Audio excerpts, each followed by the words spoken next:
नमस्कार,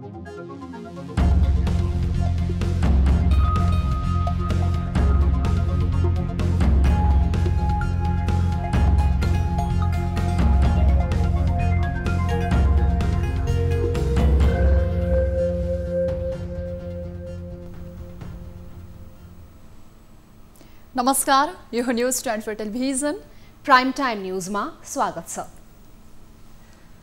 अदालतको फैसलापछि संसद बिउतिएको छ। संसद बैठक डाक्न अदालतले दिएको 13 दिने म्यादमा अब 9 दिन मात्रै बाँकी छ। अब बस्ने संसद बैठकमा के होला, निकै चासो बढेको छ। 275 सांसद मध्ये सिङ्गो नेकपासँग सभामुख सहित 172 जना सांसदको संख्या छ। दाबी अनुसार दाहाल नेपाल पक्षको पल्ला भारी छ, अर्थात् उनीहरूसँग 87 सांसद छन्। तुलनात्मक ओली पक्षका 4 सांसद कम छन्, अर्थात् ओलीसँग 83 सांसद छन्।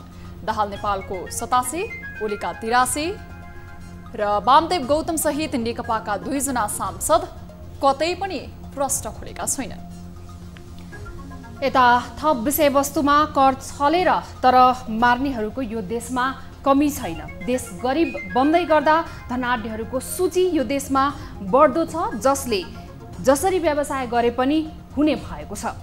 न कानुनको डर न त तिर्नुपर्छ भन्ने नै डर, तर सरकार र उसका निकायहरूले कर एवं राजस्व छली गर्नेहरू र कालो धनको कारोबार गर्नेहरूमाथि निगरानी बढाएपछि यसको सूची पनि लामो नै तयार भएको छ। नक्कली बिल बिजक तयार गरी राजस्व लुकाउने तथा छली गर्ने 200 भन्दा बढी कम्पनीहरूलाई राजस्व अनुसन्धान विभागले कारबाही अघि बढाएपछि धेरै रहस्यहरू पनि सार्वजनिक भएका छन्।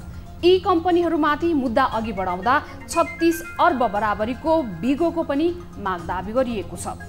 देशको आर्थिक चित्रलाई विरूप पार्ने गरी भइरहेका खेलहरूमाथि अनुसन्धान विभागले अगाडि बढाएको छ। कारबाही प्रभावकारी भए गलत धन्दा गरिरहेकाहरू फन्दामा पर्ने निश्चित छ। राजनीतिक रूपमा देश अनुशासनहीन बन्दै गइरहेको अवस्थामा आर्थिक अनुशासन मात्र कायम भइदिए देशको दशा सुध्रिने आशा राख्न सकिन्छ। कामना गरौँ, होस् पनि त्यस्तै। अब प्राइम टाइम न्यूजका हेडलाइन्स। भ्याट, आयकर र अन्तशुल्क छली गर्ने 200 बढी कम्पनी कारबाहीको दायरामा 36 अर्ब बिगो दाबी गर्दै मुद्दा दायर।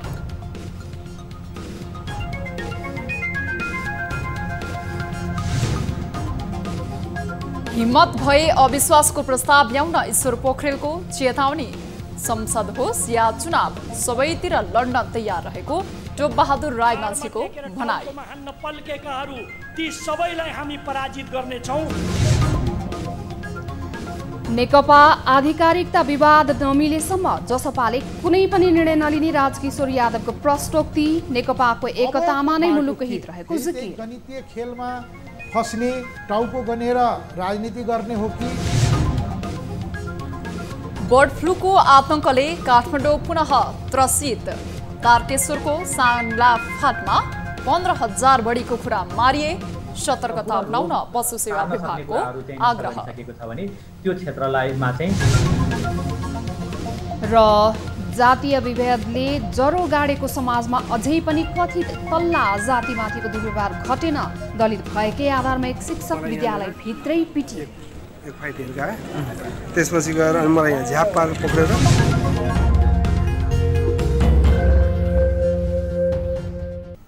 हामी निरन्तर न्यूजमा छौं। गलत बिल बिजक बनाई मूल्य अभिवृद्धि कर, भ्याट, आयकर र अन्तशुल्क लगायतका कर छली गरी राजस्व हिनामिना गर्ने 200 भन्दा बढी फर्म तथा कम्पनीहरूलाई राजस्वले अनुसन्धानको दायरामा लिएको छ। त्यसैगरी राजस्व अनुसन्धान विभागले कतिपय कम्पनीहरूले विदेशी मुद्रा अपचलन समेत गरेको भेटिएको हुँदा सम्पत्ति शुद्धिकरण विभाग समक्ष पेश गरिएको छ। एक रिपोर्ट। राजस्व अनुसन्धान विभागले 200 भन्दा बढी कम्पनी तथा फर्महरूले राजस्व छली गरी सरकारलाई गलत विवरण पेश गरेको ठहर गर्दै अनुसन्धान गरी कारवाही चलाएको छ। विभागको टोलीले नक्कली बिल बिजक तयार गरी राजस्व लुकाउने तथा छली गर्ने 200 भन्दा बढी कम्पनीहरूलाई अनुसन्धानपछि मुद्दा चलाएको छ।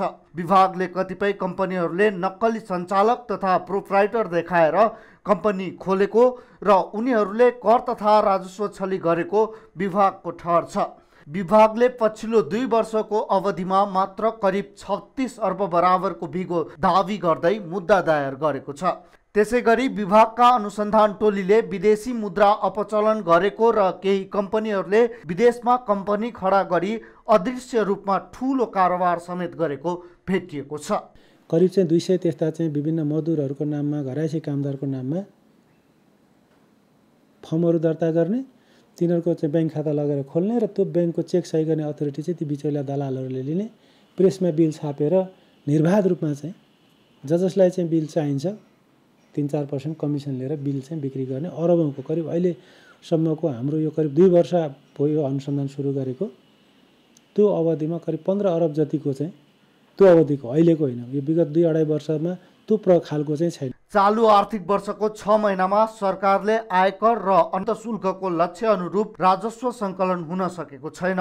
विदेशी मुद्राको अपचलन गरी सरकारी राजस्वको हिनामिना गरेको विषयमा नेपाल राष्ट्र ब्याङ्क र सम्पत्ति शुद्धिकरण विभागसँग प्रत्यक्ष सरोकार राख्ने हुँदा राजस्व अनुसन्धान विभागले राष्ट्र ब्याङ्क र सम्पत्ति शुद्धिकरण विभागसँग सहकार्य गरेर अनुसन्धान अघि बढाएको छ। विभागले नेपालको छिमेकी मुलुक भारत र चीन तर्फको नाकाहरूलाई छली अवैध रूपमा सामान ओसार पसार गर्ने समूहलाई समेत निगरानीमा राखेको छ।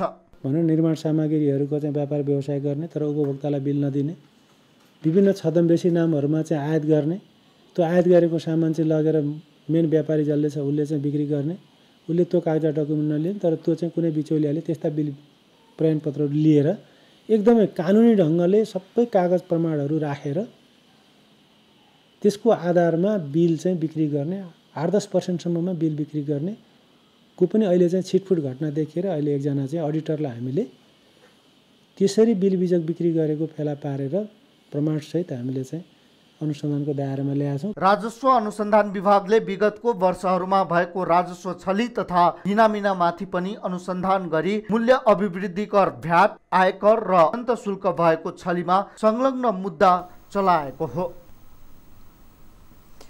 नेकपा संसदीय दलको प्रमुख सचेतकबाट देव गुरुङलाई पदमुक्त गरिएको छ। प्रधानमन्त्री केपी शर्मा ओलीले गुरुङलाई प्रमुख सचेतकबाट हटाउँदै उनको स्थानमा विशाल भट्टराईलाई प्रमुख सचेतक नियुक्त गरेको संसदीय दलका उपनेता सुभाष चन्द्र नेङमाङले जानकारी दिनुभयो। नेकपाको संसदीय दलको नेताको हैसियतले प्रधानमन्त्री ओलीले गुरुङलाई पदमुक्त गर्दै भट्टराईलाई प्रमुख सचेतक नियुक्त गर्नुभएको हो। नेकपा विभाजन भएपछि प्रचण्ड माधव पक्षले संसदीय दलको नेतामा पुष्पकमल दाहाल प्रचण्डलाई चयन गरेको थियो, तर हालसम्म निर्वाचन आयोगले नेकपा विभाजनको विषयमा टुङ्गो लगाएको छैन।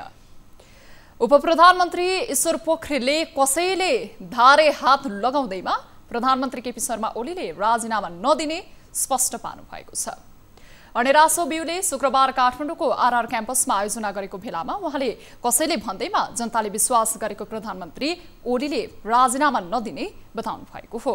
उपप्रधानमन्त्री पोखरेलले प्रधानमन्त्री संसदीय सर्वोच्चता स्वीकार्ने भएकोले अविश्वासको प्रस्तावको सामना गर्ने धारणा राख्नुभयो। उहाँले हिम्मत भए अविश्वासको प्रस्ताव ल्याउन चुनौती पनि दिनुभयो। केपी ओली लोकतन्त्र संस्थागत गरिने निर्णयमा विश्वास गर्ने भएकोले अविश्वासको प्रस्ताव सामना गर्ने उहाँले उल्लेख गर्नुभयो। पोखरेलले कम्युनिस्ट पार्टी हिजो झैँ चलाते ढङ्गले सञ्चालन नहुने जिकिर पनि गर्नुभयो। नयाँ कम्युनिस्ट पार्टीमा युवाहरू हुने र दशकौंदेखि पार्टी सत्ता कब्जा गरेकाहरू नहुने, फोहोर मैलाहरू सफा हुने पनि उहाँले बताउनुभयो। उहाँले ढाडमा टेकेर टाउकोमा हाल्न पल्केकाहरूलाई पराजित गर्दै पार्टीलाई मजबुत ढङ्गले अघि बढाउने धारणा राख्नुभयो। मत छ भने अविश्वासको प्रस्ताव ल्याऊ, त्यो अविश्वासको प्रस्तावको सामना गर्छन् केपी ओलीले। केपी ओलीको नेतृत्वमा रहेको नेकपाले ती सबै लोकतान्त्रिक विधिबाट आउने कुराहरूको सामना गर्छन्। तिमी सबैले बुझ, ढाडमा टेकेर टाउकोमा हान्न पल्केकाहरू ती सबैलाई हामी पराजित गर्नेछौँ र नयाँ ढङ्गले पार्टी र आन्दोलनलाई निर्माण गर्नेछौँ। कार्यक्रममा नेकपा ओली पक्षका नेता एवं ऊर्जा मन्त्री टोपबहादुर रायमाझीले संसद पुनर्स्थापना भएपछि खुसी भएर लड्डु बाँड्नुको कुनै अर्थ नरहेको बताउनुभयो। उहाँले संसदमा होस् वा निर्वाचनमा दुवैतिर लड्न आफूहरू तयार भएको दावी गर्नुभयो। आन्दोलनको मूलधारलाई छोडेर गएका, कम्युनिस्ट आन्दोलनको संस्थापन पक्षलाई छोडेर गएका साथीहरू किन लड्डु खाइरहनु भएको छ, किन तिनी अबिर यात्रा गरिरहनु भएको छ? मानव उहाँहरूको मात्रै सांसद बहाली भयो, केपी शर्मा ओलीको संसद बहाली भयो जस्तो मान्नु भएको छैन के उहाँहरूले?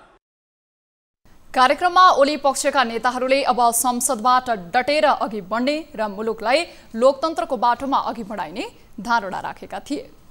जनता समाजवादी पार्टी जसपाका नेता राजकिशोर यादवले नेकपाको आधिकारिकता विवाद समाप्त नभएसम्म आफ्नो पार्टीले सरकार गठनको विषयमा कुनै निर्णय नलिने प्रश्न पार्नु भएको छ।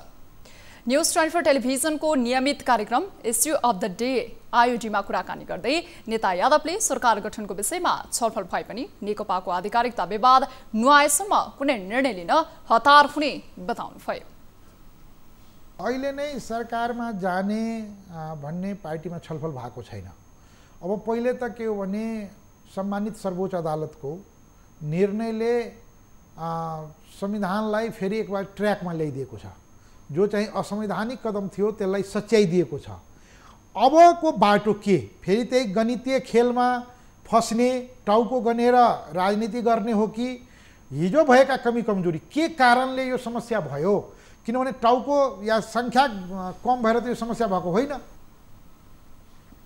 नेता यादवले मधेस केन्द्रित दलहरूले मधेसको मुद्दा ओझेलमा पारेर अघि बढ्न नसक्ने भएकोले कुनै पनि शंका आशंका नगर्न पनि आग्रह गर्नुभयो। यो घटनाको यदि तपाईँ मीमांसा गर्ने हो भने नत्र 2/3 झन्डै 2/3 भएको सरकार किन समस्यामा पर्यो त?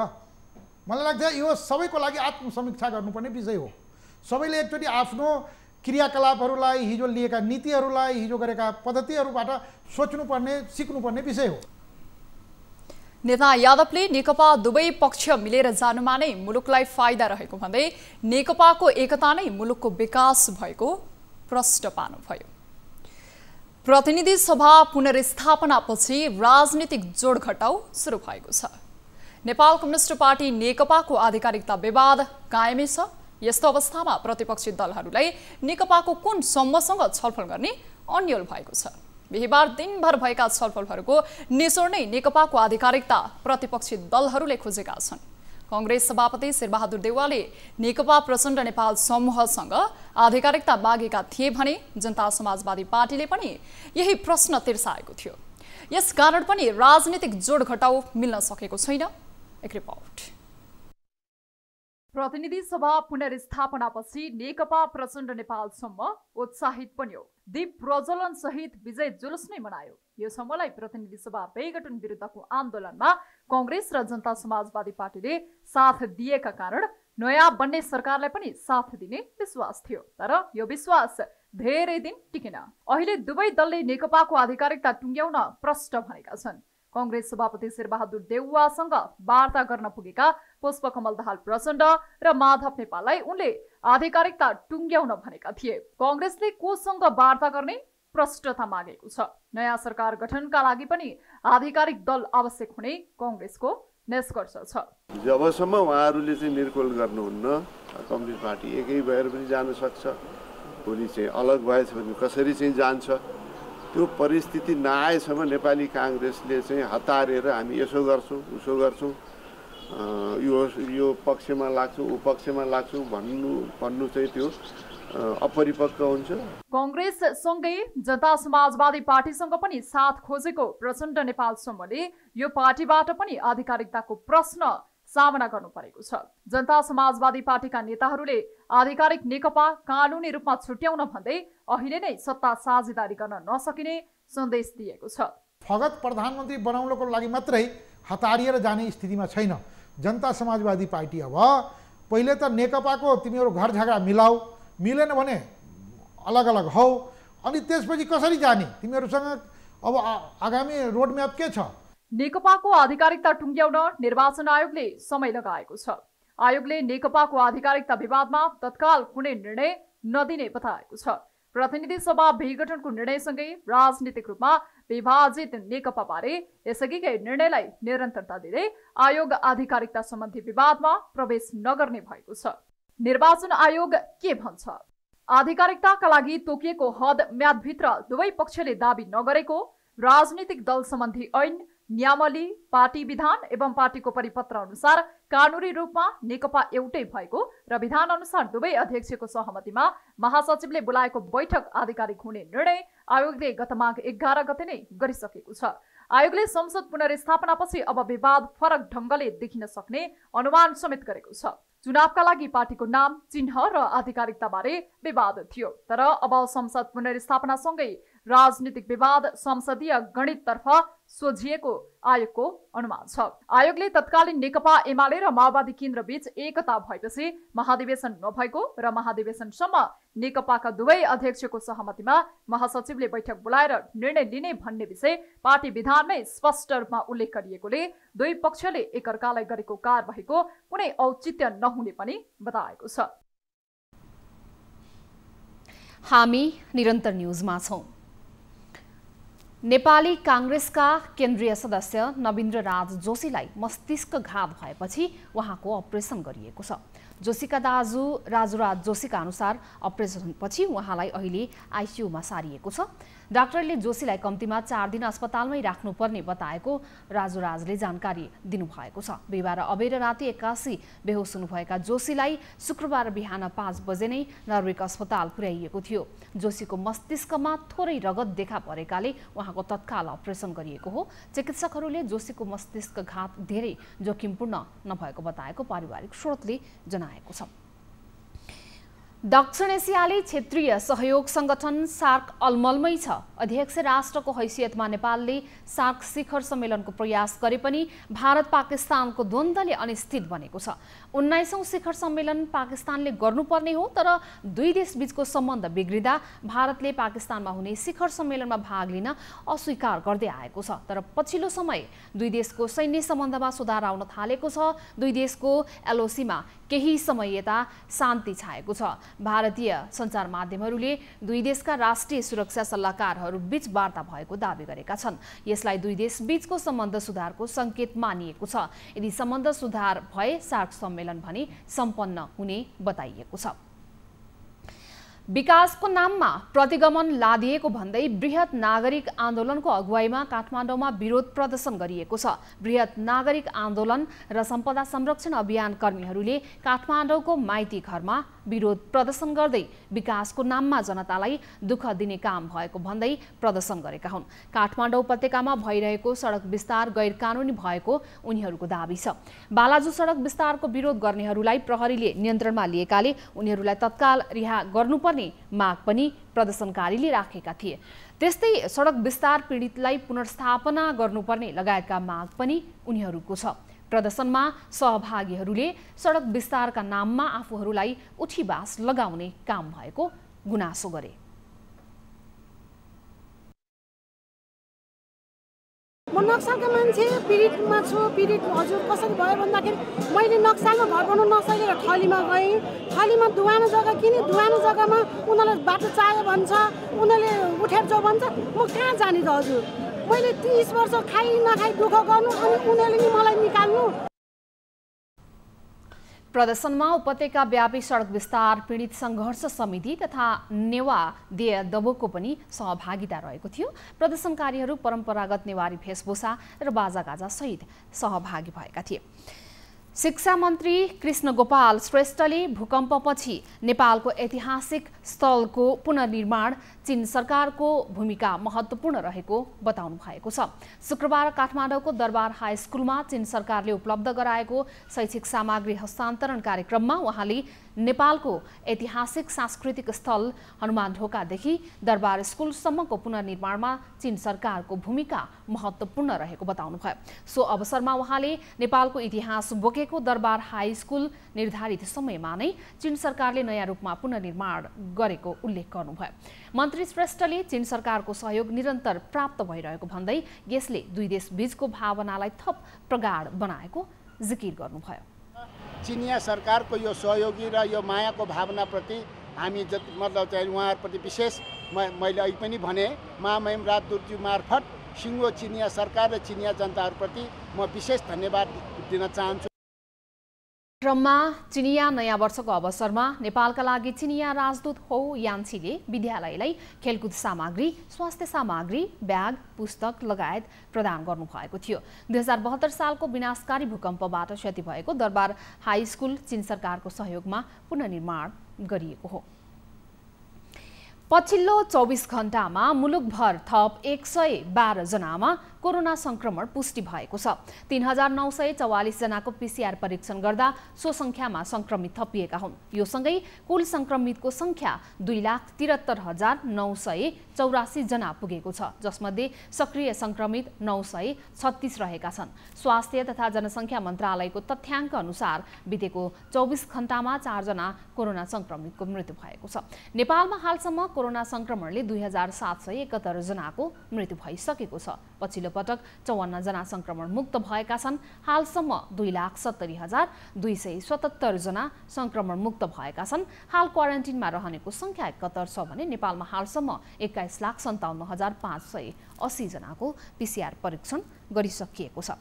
हामीसँग न्युजहरू अझै बाँकी छन्, अहिलेलाई ब्रेक।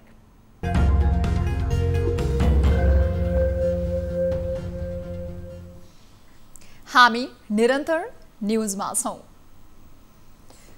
बर्ड फ्लूको आतंकले मुलुकको संघीय राजधानी काठमाडौँलाई पुनः सताएको छ।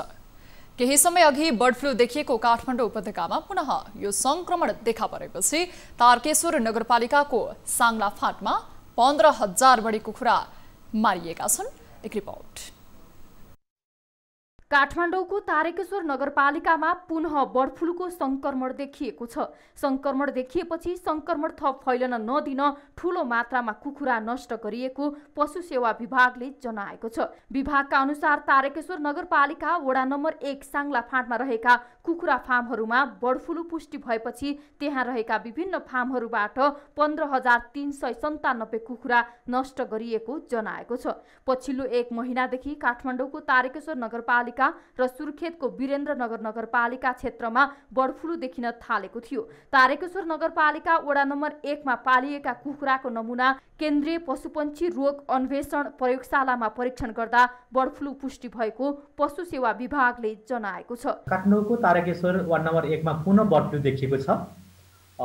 किसानले पालेको व्यावसायिक कुखुराहरूको नमुना सङ्कलन गरेर परीक्षण गर्दा पीसीआर विधिबाट चाहिँ परीक्षण गर्दा बर्ड फ्लू पुष्टि भए पश्चात त्यो क्षेत्रलाई तत्कालै पन्छीजन्य पदार्थ लगायत सम्पूर्ण रोग सार्न सक्ने कुराहरू चाहिँ नष्ट गरिसकेको छ भने त्यो क्षेत्रलाईमा चाहिँ पुरा निसंक्रमण गरी अहिले त्यो क्षेत्र चाहिँ सघन निगरानीमा रहेको अवस्था छ। बर्ड फ्लू पुष्टि भएको क्षेत्रबाट रोग अन्यत्र फैलन नदिन तत्काल नियन्त्रणमा लिन कुखुरा नष्ट गरिएको विभागले जनाएको छ। यसअघि पनि यही स्थानहरूमा माघ दोस्रो र अन्तिम साता बर्ड फ्लू देखिएको थियो। बर्ड फ्लूबाट बच्न सजगता अपनाउन पशु सेवा विभागले सबैमा अनुरोध गरेको छ। त्यो रोग चाहिँ विशेष गरी फार्ममा काम गर्ने कामदार, प्राविधिक, मासु व्यवसायसँग संलग्न व्यक्तिहरू जोखिम समूहमा रहन्छन् र पशु सेवा विभागले रोगलाई तत्कालै पहिचान गर्ने र त्यसलाई तत्कालै नियन्त्रणमा लिने कार्यक्रममा लागिरहेको हुनाले संक्रमित पन्छीहरू खाद्य श्रृङ्खलामा आउने सम्भावना छैन। त्यसले गर्दा पन्छीजन्य पदार्थ उपभोग गर्नको लागि कुनै पनि उपभोक्ताले चाहिँ आशंका लिनुपर्ने स्थिति छैन। बर्ड फ्लूबाट गत वर्ष नेपालमा 1 जना 21 वर्षीय युवाको मृत्यु भएको थियो। बर्ड फ्लूबाट कसरी बस्ने, पशुपन्छी र पशुजन्य उत्पादन तथा तिनको ओसार पोसार लगायतका काममा संलग्न हुनेहरूले सरसफाइमा विशेष ध्यान दिनुपर्छ। मासु, अण्डा एवं पशुपन्छीजन्य उत्पादन उपभोग गर्नेहरूले पनि ध्यान पुर्याउनुपर्छ। कुखुराको मासु राम्ररी पकाएर खानुपर्छ। 70 डिग्री सेल्सियसमा मासु पकाउँदा भाइरस मर्ने भएकाले मासु राम्ररी पकाएर खान डराउनु पर्दैन। कुखुराको खोरमा काम गर्दा आवश्यक मास्क, पन्जा तथा बुट लगाउनुपर्छ। बर्ड फ्लू पन्छीबाट पन्छी तथा पन्छीबाट मानिसमा लाग्ने रोग हो। यसलाई एभियन इन्फ्लुएन्जा पनि भनिन्छ। यो रोगको भाइरस द्रुत गतिमा फैलिएर धेरैको ज्यान लिन सक्ने भएकाले बर्ड फ्लूलाई प्राणघातक रोग पनि भनिन्छ। गर्मीमा बर्ड फ्लू बढी फैलने सम्भावना रहेकाले सचेत बन्न चिकित्सकको सुझाव छ। क्यामेरामा कान्छा डङ्गोलका साथ टिभी जर्नलिस्ट रिया भण्डारी, काठमाडौँ। नेपाली सुगम संगीतका कालजयी संगीतकार अम्बर गुरुङको 83औं जन्म जयन्ती विशेष कार्यक्रम गरी मनाइएको छ। शुक्रबार तलेजो धनकुमारी कोषले गुरुङको जन्म जयन्तीको अवसरमा उहाँप्रति श्रद्धासुमन अर्पण गर्न एक सांगीतिक कार्यक्रमको आयोजना गरेको हो। अम्बर गुरुङद्वारा रचना गरिएको गीतहरू कार्यक्रममा पेश गरिएको थियो।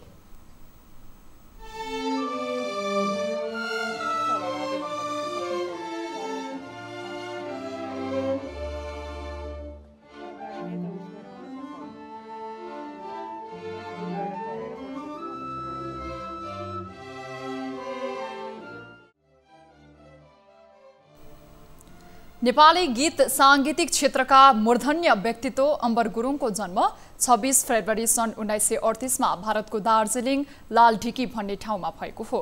संगीतको गहिरो अध्ययन गर्नुभएका गुरुङले आफ्नो गला र कलालाई नेपाल र नेपाली माटोप्रति समर्पित गरेका थिए। संगीतको विकास र आफूभित्रको क्षमता उजागर गर्नका लागि उनले दार्जिलिङमा सांगीतिक एकाडेमी समेत सञ्चालन गरेका थिए। सत्कर्म र सत्कार्यको उच्च मूल्याङ्कन पनि हुँदै गर्दा गुरुङलाई दार्जिलिङमा संगीतको विकास विस्तार गरे बापत धेरै सम्मान र पुरस्कारहरूद्वारा सम्मानित गरिएको थियो।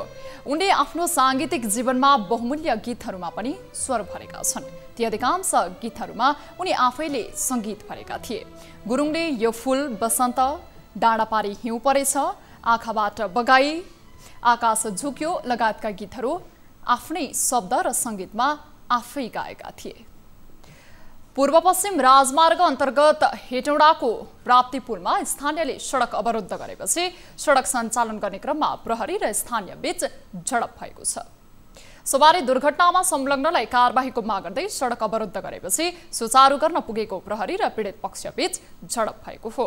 बिहीबार बिहान मनहरीबाट हेटौडा आउँदै गरेको ना 6ख 4044 नम्बरको ट्रकले विपरीत दिशाबाट जाँदै गरेको ना 1ख 3408 नम्बरको मयूरीलाई राजमार्ग अन्तर्गत हेटौडा 11 मा ठक्कर दिँदा मयूरी चालक स्थानीय 36 वर्षीय खेमलाल श्रेष्ठको मृत्यु भएको थियो। घटना भएको 24 घण्टा बितिसक्दा समेत सवारी चालकलाई पक्राउ नगरेको भन्दै स्थानीयले राजमार्ग अवरुद्ध गराएका थिए। अवरुद्ध सडक सुचारू गराउने क्रममा प्रहरी र स्थानीय बीच झडप भएको हो। सडक अवरुद्ध भएपछि प्रहरीको टोली पुगेर सडकमा अवरुद्ध नगर्न पीडित पक्षसँग छलफल गरिरहेको थियो। प्रहरीको अनुरोध नमानी राजमार्ग अवरुद्ध गरेपछि प्रहरीले स्थिति नियन्त्रणमा लिन 3 राउन्ड अश्रु ग्यास समेत प्रहार गरेको थियो।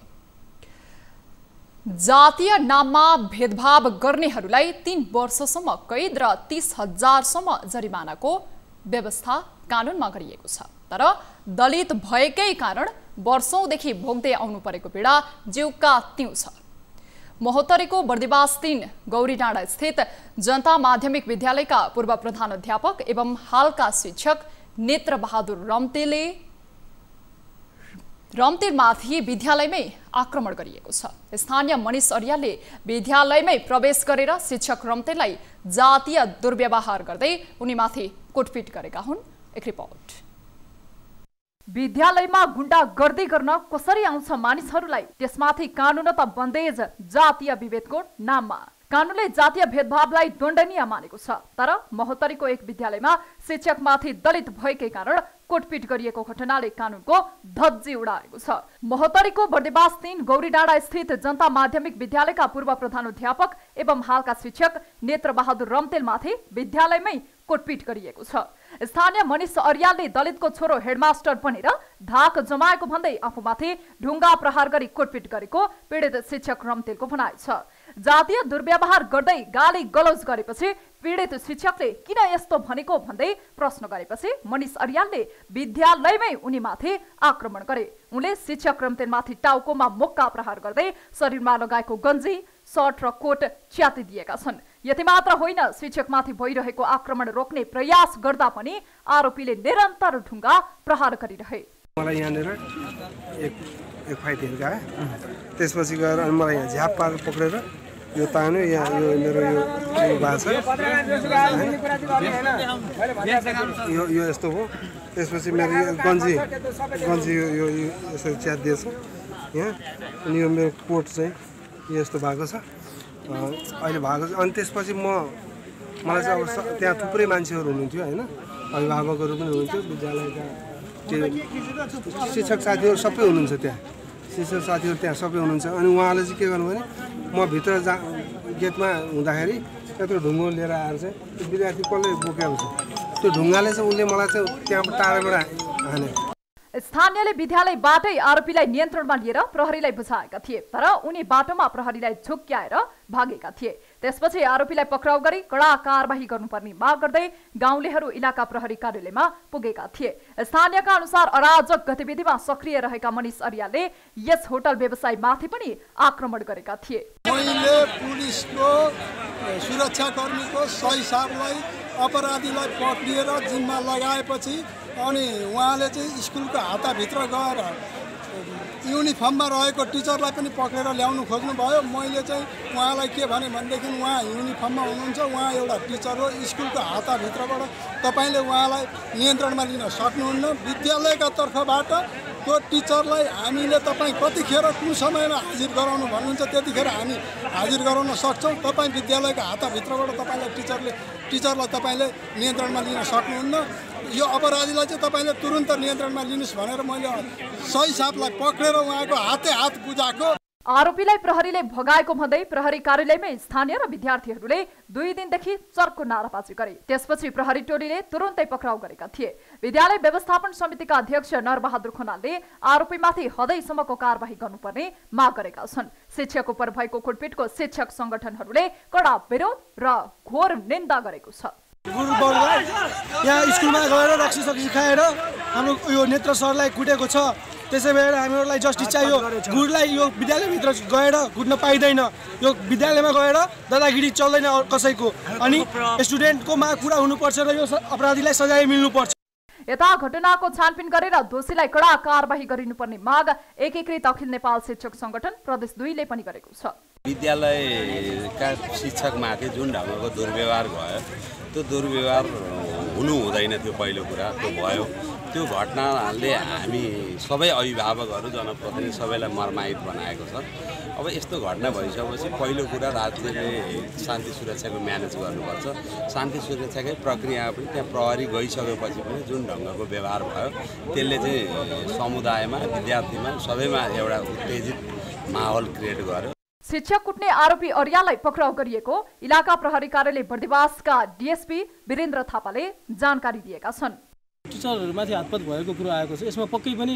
वास्तविक कुरो आउँछ त्यहाँनिर दुईटै पछि बसिन्छ उहाँहरूको राय पनि आउला स्कुलको व्यवस्थापन समिति लगायत त्यहाँका वडा अध्यक्षहरू लगायत सबैबाट केही कुराहरू आउला र अनि यतापट्टि पनि केही कुराहरू आउला अब गल्ती गरेको छ भने उहाँहरूले कस्तो प्रकारले चाहिँ जाहेरी दिनुहुन्छ अभद्र व्यवहार दिनुहुन्छ अथवा कसरी कुन तरिकाले चाहिँ जाहेरी दिनुहुन्छ त्यो अनुसार हामी चाहिँ कानुनी प्रक्रिया अघि बढाएर अवश्य कारबाही गर्छौँ जातीय भेदभाव तथा छुवाछुत कसूर र सजाय ऐन 2068 को पहिलो संशोधन 2075 मा जातीय भेदभाव तथा छुवाछुत गर्नेलाई कसुरको अवस्था अनुसार 1 महिनादेखि 3 वर्षसम्म कैद र 20,000 रुपैयाँदेखि 2 लाख रुपैयाँसम्म जरिवानाका साथै 2 लाख रुपैयाँसम्मको क्षतिपूर्तिको व्यवस्था गरिएको छ तर अझै पनि आखिर दलित भएकै कारण कहिलेसम्म पीडा भोग्नु पर्ने हो आफूलाई चेतनशील बताउने यो समाजका मानिसहरूले आफ्नो चेतनाको स्तर कहिले फराकिलो पार्ने यो प्रश्न सबैको मस्तिष्कमा नपसेसम्म ठूला ठूला भाषणबाजी मात्रै गरेर परिवर्तन सम्भव छैन। अब बिजनेस न्यूज।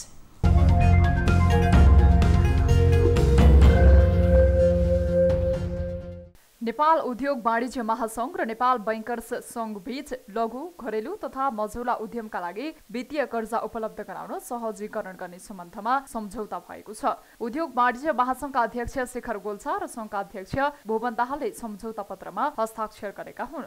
सम्झौतामा वाणिज्य बैंकले लघु घरेलु तथा मझौला उद्यमको प्रवर्धन एवं संरक्षणका लागि वित्तीय कर्जा लगायतको सेवा प्रवाहमा सहजीकरण गर्ने भएको छ। कोभिडबाट प्रभावित उद्योग व्यवसायलाई टेवा पुर्याउने उद्देश्यले उद्यमी र बैंकर्स बीच सहमति भएको हो। लघु, घरेलु, साना तथा मझौला उद्यम तथा व्यवसायको क्षेत्रमा हुने सेवालाई प्रभावकारी बनाउन एवं सेवा सहजीकरण गर्न केन्द्रीय तथा प्रादेशिक तहमा संयुक्त कार्यदल गठन गर्ने पनि सम्झौतामा उल्लेख गरिएको छ। महासंघका अध्यक्ष गोल्छाले ठूला व्यवसायका लागि मात्रै नभएर साना व्यवसायका समस्या समाधानमा समेत प्रतिबद्ध रहेको बताए। बैंकर संघका अध्यक्ष दाहालले देशभरका 4 स्थानीय तह बाहेक सबैमा वाणिज्य बैंकका शाखा पुगिसकेकोले लघु, घरेलु तथा साना उद्यमलाई बैंकिङ सेवा दिन कुनै समस्या नहुने बताए।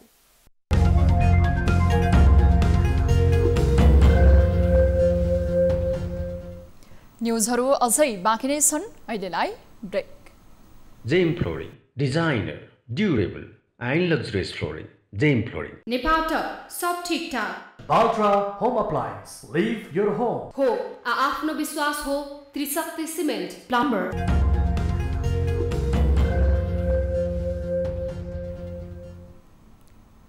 हामी निरन्तर न्युजमा छौं। अब स्पोर्ट्स न्युज।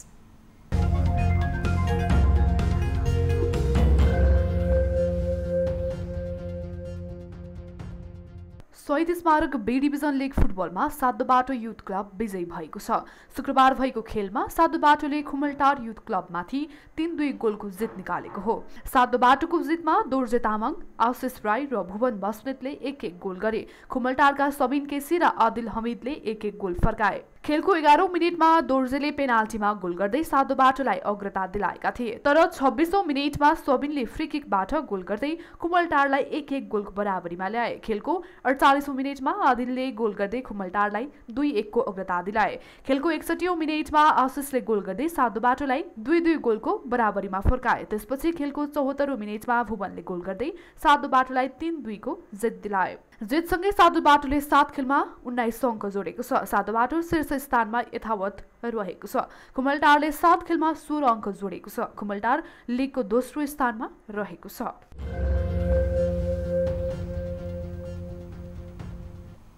अब विद्या बस्नेतका साथ फटाफट न्युज।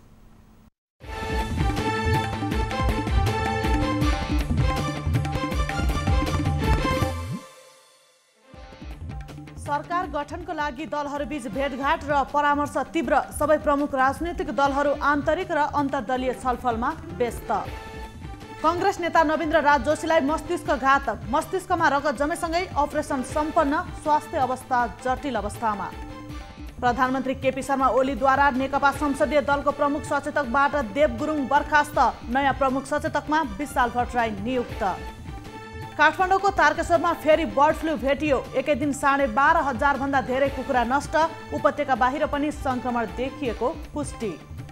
कमल पोखरीमा सिमेन्टको संरचना भत्काइयो। सिमसार कमल पोखरीको अस्तित्व बचाउन अपिल गर्दै अदालतमा विचाराधीन मुद्दालाई सम्मान गर्दै निर्माण कार्य तत्काल रोक्न आग्रह।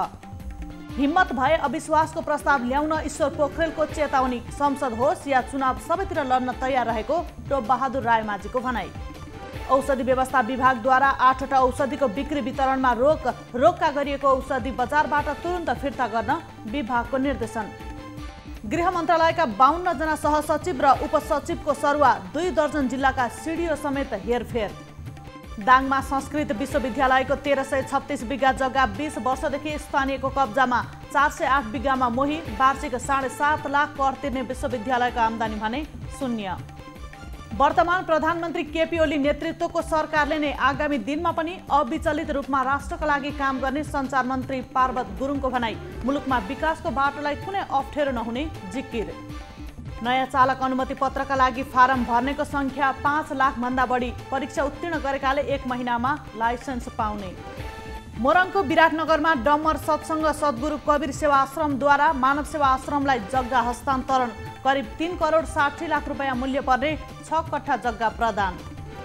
पछिल्लो 24 घण्टामा 3944 जनाको पीसीआर परीक्षण गर्दा मुलुकमा 112 जना कोरोना संक्रमित थपिए। 4 को मृत्यु, 54 जना संक्रमित निको। सुर्खेतमा पुर्खौली पेसा सङ्कटमा परेको भन्दै 5 दिन अघिदेखि सङ्घर्षरत वादी समुदाय आन्दोलनमा। मुख्यमन्त्रीले खेतीयोग्य जमिन उपलब्ध गराउन सक्दैनौ भनेपछि थप आन्दोलन चर्काउने चेतावनी। काठमाडौँको माइतीघर मण्डलामा विकासका नाममा जारी प्रतिगमन विरुद्ध प्रदर्शन। सर्वोच्चको आदेश विपरीत स्थानीयकै जग्गामा सूचना केन्द्र बनाउन लागेको भन्दै 39 घर परिवारले गरे विरोध। 2 लाख भारतीय रुपैयाँ सहित मोरङ प्रहरीद्वारा 1 जना पक्राउ पर्नेमा भारत घर भएका सञ्जय सिंह। हेटौडाको राप्ती पुलमा सडक अवरुद्ध गरेपछि प्रहरी र स्थानीय बीच झडप, सवारी दुर्घटनामा संलग्नलाई कारबाहीको माग। नयाँ वर्षको उपलक्ष्यमा चीन सरकार र चिनिया नागरिकको तर्फबाट दरबार हाई स्कुललाई शैक्षिक सामग्री सहयोग। चीनको सहयोगमा नै विद्यालयमा फर्निचर लगायतका सबै सामग्रीको व्यवस्थापन। पशुपतिनाथमा क्युआर कोड प्रणाली मार्फत भेटी दान गर्न सकिने, पशुपतिनाथका नाममा प्राप्त हुने दान दक्षिणा पनि पारदर्शी हुने विश्वास। इलामको 100 वर्ष पुरानो राणाकालीन दरबारलाई अरण्यको सङ्ग्रहालय बनाइदै विभिन्न जात जातिले प्रयोग गर्ने सांस्कृतिक सामग्री वेशभूषालाई पनि सङ्ग्रहित गर्ने तयारी। Shahid Smarak B division league 7 Dobato youth club विजयी, 7 दोबाटोद्वारा खुमलटार युथ क्लब 3-2 गोलले पराजित। Premier league club Arsenal Europa league फुटबलको अन्तिम 16मा प्रवेश, बेन्फिका 3-2 गोल अन्तरले पराजित। चीनमा 2 बच्चाको नीति तोड्दै 7 बच्चा जन्माएपछि एक दम्पतिले तिरे 1 करोड 80 लाख जरिवाना। सरकारलाई रकम नतिरेको खण्डमा 5 बच्चाले सरकारी परिचय पत्र नै नपाउने व्यवस्था। र सिरियामा रहेको इरान समर्थित लडाकुको अखडामा अमेरिकाको आक्रमण, क्षतिको विवरण भने आउन बाँकी।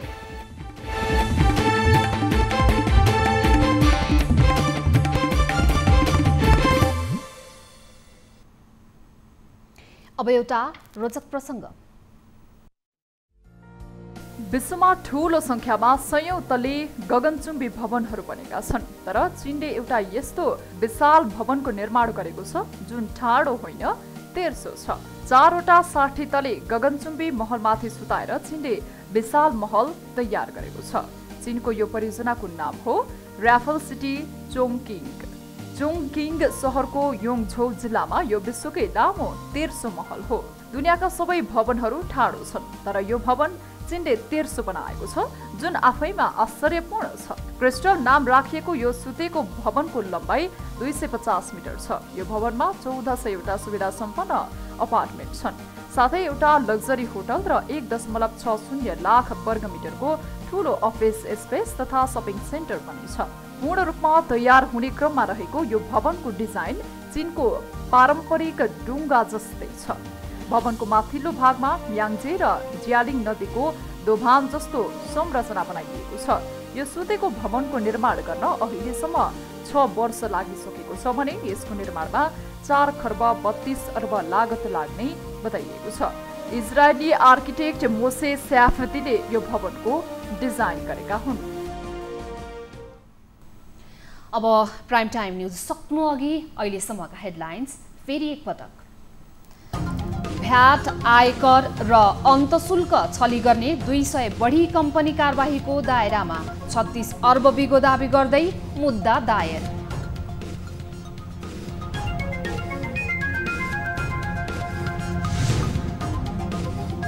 हिम्मत भए अविश्वासको प्रस्ताव ल्याउन ईश्वर पोखरेलको चेतावनी। संसद होस् या चुनाव सबैतिर लड्न तयार रहेको टोप बहादुर रायमाझीको भनाई। ती सबैलाई हामी पराजित गर्नेछौँ।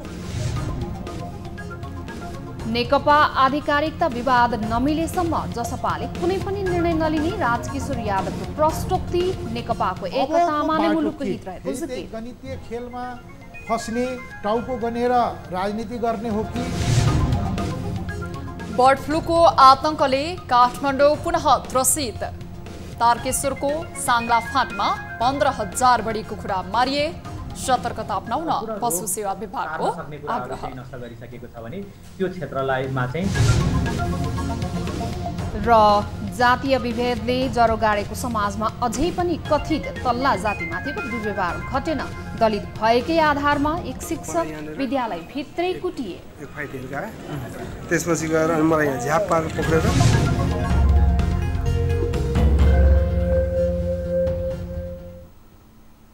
प्राइम टाइम न्यूज अहिलेलाई यति नै। जाँदा जाँदै ताली र गालीका लागि हामीले सोधेको प्रश्न। सर्वोच्च अदालतको आदेशपछि प्रधानमन्त्री केपी शर्मा ओलीले नैतिकताको आधारमा राजीनामा दिनुपर्ने होइन र हो भन्नेले तालीमा र पर्दैन भन्नेले गालीमा भोट हाल्नुहोला। थप न्यूजका लागि हाम्रो वेबसाइट www.news24nepal.com हेर्नुहोला। साथै हामीलाई फेसबुक, ट्विटर र युट्युबमा पनि फलो गर्न सक्नुहुनेछ। यस्तै मोबाइल, भाइबर वा इमेलबाट न्युज 24 को हेल्प डेस्कमा कुनै समस्या र गुनासाहरू छन् भने टिपाउन सक्नुहुनेछ। हामी निरन्तर न्युजमा छौं। नमस्ते।